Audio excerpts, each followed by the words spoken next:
My name is Shtevil and I play rock music.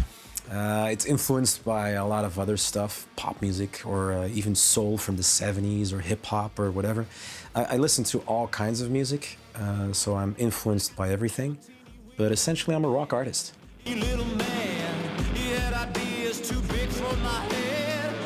The meaning behind my artist name, Shtevil. Back in the day with my best friend, we were listening to the record Live Evil from Black Sabbath with Ronnie James Dio, amazing singer. And we were listening to the song Voodoo. And there's a part in there where Ronnie goes, "Look out, there's evil here!" You know? My friend went on to keep repeating that as, "Look out, there's Shtevil here!" Because my name is Steven, and it's a nickname that kind of stuck. So when it came to picking a name for myself, it was easy and done. Shtevil.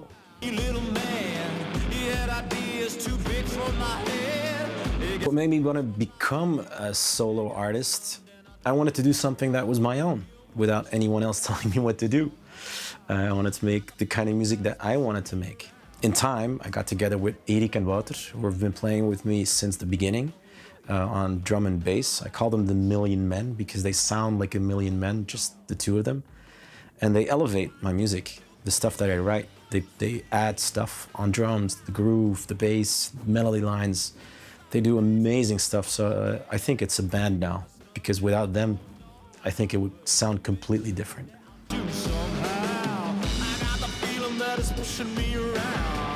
Which artists inspired me to get into music? I think that has to be Led Zeppelin. Led Zeppelin was, I remember hearing it the first time in school when a friend of mine put on the headphones with the little yellow Walkman from back in the day. He had a cassette with all cool music. And it was Stairway to Heaven. And it's the first time I've ever heard it. And it was in between two classes. And I ended up being very late to the other class because I was completely blown away by the amazing music that I just heard. I had to hear it again. I was like, oh, what is this? And from then on, I was like, okay, I need to be able to do that myself. So, and that's where we are now.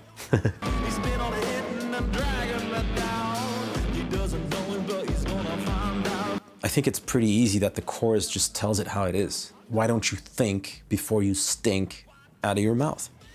And I'm talking about all kinds of people. I'm talking about world leaders saying stuff they don't know anything about. Or I'm talking about the guy on the internet, commenting on a post someone did, or on a video, or someone expressing their creativity, and then they get shot down for doing that. And but why? How does that make the world a better place? So it's like a message song, be kind. What was the inspiration behind the video? I wanted to have a visual thing that really brought the message home. So I had the idea of all kinds of objects getting inside a head, and then goo or stuff coming out. I got to work with an amazing visual artist called Vincent Roquet, who I've worked with before on a zoetrope, which is a vinyl record with images on it, and when you turn it around and you put a strobe light on it, it starts moving on the vinyl. It's super cool. You should go check it out.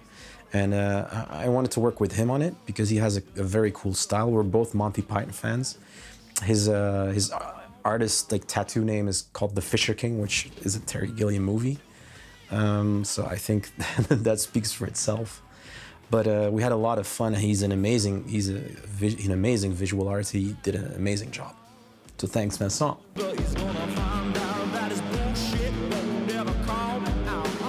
What's my songwriting process? It differs from song to song. Sometimes I have a riff that inspires me to write a heavy, angry song. Sometimes I have something soft that inspires me to write something soft and melancholic.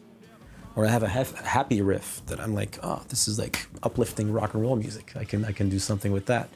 But most of the times I start from a conversation, either with myself, thinking about something that's been on my mind, or that I've seen happen in my life. And then I write a song about that most of the time. I also love co-writing songs. I wrote a couple of songs on the last EP with some friends of mine, and it mostly, it's talking about life and talking about stuff that inspires us or like makes us angry or happy, and then something like a spark is like, oh, that would be cool to write about that, and then we get together and we ping pong some ideas. So it's different every time, which keeps it interesting and fun. I love writing songs.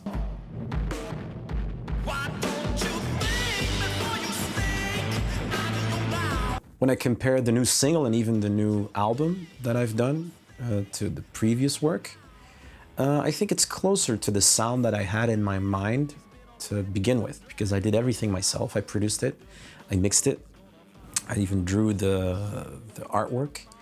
I had a clear vision in my mind, and I'm very proud that I've been able to like put it out there. And it's a bit rougher around the edges, and it's a bit like dirtier than the first album, where the first album had more elements of like that old Black Rose with the female vocals and that kind of rootsy rock. This one is a little bit more like, it's a bit heavier and dirtier, but it still retains that soul, that old school rock and roll like that I love. Yeah.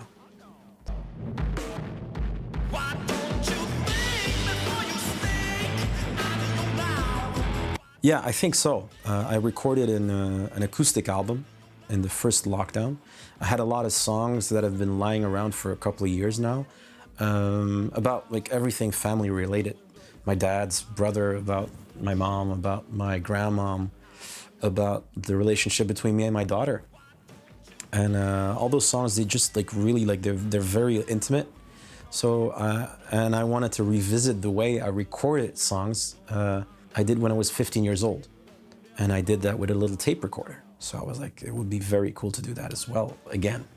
So I took a little 4-track, like a tape recorder, recorded just a vocal and an acoustic guitar, and then I sent it to my producer who did the first album, and he's making some analog atmospheric synth music, alone, which I think is very, very cool.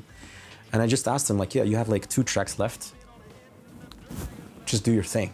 He's working on it now. I don't know what it'll sound like, but I hope we'll find out somewhere September, October.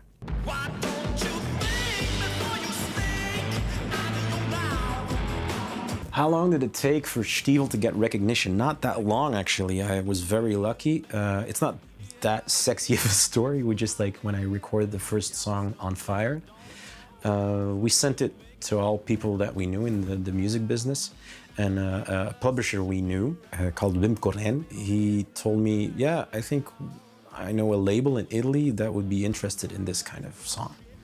So he sent it to CDF Records, who we've been working with ever since. They really know their stuff, and they know what works and what works for their market. And in like 10 minutes time, we got a mail back, and he's like, yeah, this is gonna be perfect. Like, it's gonna work really well here. And we're like, fingers crossed. So we sent it, we put it out in Italy, and it really worked. It's crazy. That first song that we put out went into the charts, in the rock charts, and we went on to #1, which was crazy. It was like people that I look up to, like Bon Jovi and Lenny Kravitz, and then those kind of bands, and Queens of the Stone Age. And then we went to #1. Yeah, it's like, I still don't believe it. It's still a weird feeling knowing that happened. But it's super cool. We did a little tour after that. We kept on going. It's like, now we have the next EP. Hopefully we can tour that one soon, because we want to go play these songs live. And that's that.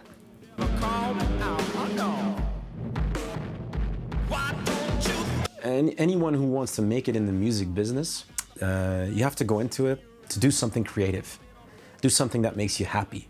And don't think about like getting famous or making money or being huge or being whatever. You need to do it for yourself, and you need to have that kind of urgency to make music and write songs, and that needs to be a payoff. I think if you're super happy doing that, the rest will come. You'll get better at it. You'll create your own sound. You need to, like, that's the stuff you need to worry about, not about like how many followers do I have, or how much airplay did I get, or like whatever. And it's hard, I know. It's fun having that stuff and people telling you like that your music is cool, but I think if you do something that is close to yourself and people feel it, people feel that it's honest, and you cannot fake that.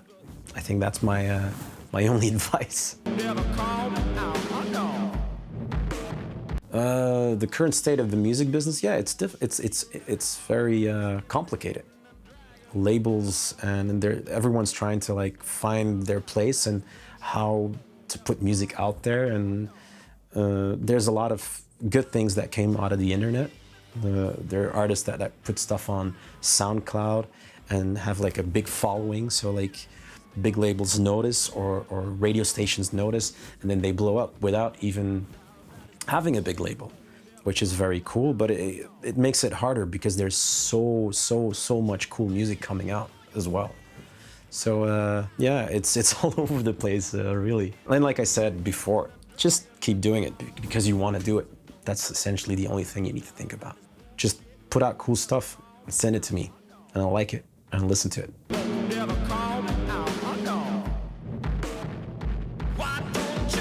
Who's gonna be the next big thing in rock, other to myself, of course? We're gonna break it open for everyone. That's essentially the idea. But I think we're gonna need some kind of Billie Eilish figure in rock music. You need something mysterious or dangerous or exceptional or like very unique. We need something that we've not seen before. And it's difficult because I think everything has been done before, but like, look at the Billie Eilish thing. Like, she takes from a lot of different styles of music, but she did something very unique. And I think we need a rock band that does that, you know? For now, like, I can't think of like a band, like there's some stuff out there like the Rain Wolf. I really like Rain Wolf, which is a very, very cool, dirty rock and roll, blues rock artist. The only thing I think is like he needs that one big song to break it. And I think the rest will follow.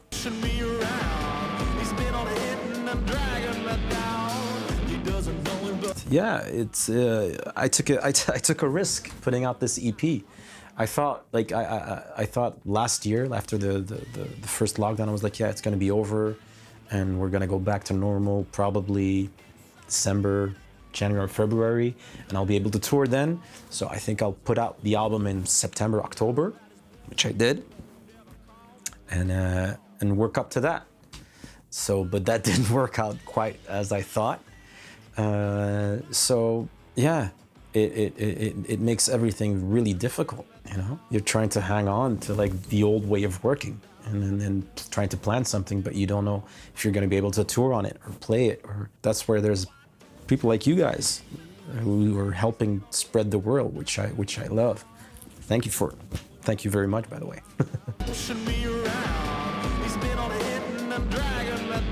On and off stage? On stage, like, it's an adrenaline surge. It's I'm a little bit nervous every time, which is good. It's a very, knowing with Shtevil especially, with the three of us, you never know what's gonna happen. It's always different. There are no clear lines. Okay, we know what song and how the song goes, but like sometimes Walter, the bass player, will do something different and we'll go that way. So every gig is like it's like a little journey, and when we get to the end of it, you feel alive, and I'm on a high for the next week, because I absolutely love getting a reaction from the crowd, and that makes us play better, and then because we play better, the crowd reacts even more, and then it goes like this. We push each other up, and it's a big celebration.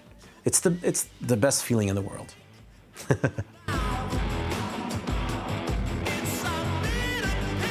To be honest, any venue. I really do not care. Of course, big venues are right on.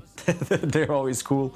When we got to open up for a couple of like cool bands, and there's like a lot of people, that's when rock music really thrives, in my opinion. But even like when you're playing like a little club or like a bar and there's only 20 people, I still play like there's 20,000 people though.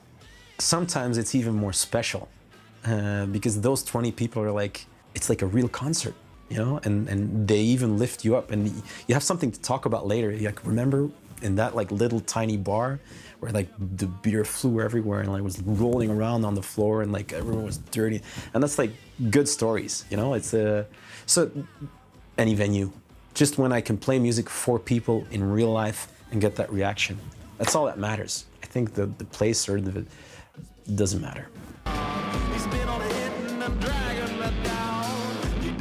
Hopefully we're gonna go out on a little tour with Zach Person, who's an amazing blues rock artist from the States, in September. So yeah, let's hope this thing clears up so we can go out and make some people happy with some loud rock and roll music.